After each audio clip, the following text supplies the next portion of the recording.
Today we're doing something a little different for us. We're going to show you how to replace the cabin filter in a Hyundai Sonata. We're going to start with opening the glove box, and at the bottom right of the glove box there is a small peg coming off the glove box that secures a metal ring, which is the tensioner for the glove box opening slowly when you open it.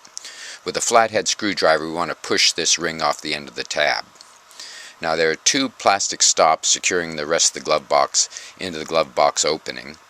We want to push in on the sides of the glove box. You can see the tabs at the back. When you push hard enough they do clear the openings on both sides, and this will allow you to drop the entire glove box down towards the floor. Please remove the contents of the glove box before doing this or they will be on the floor. This is going to give us access to the cabin filter located behind the glove box. It is secured by two locks, one on the left and one on the right. You want to squeeze these pins together, both left and right, and this will allow you to pull the cabin filter from the cavity it's in. Please see our website for car stereo speaker removal. Hope this video has been helpful. Please subscribe and thank you for watching.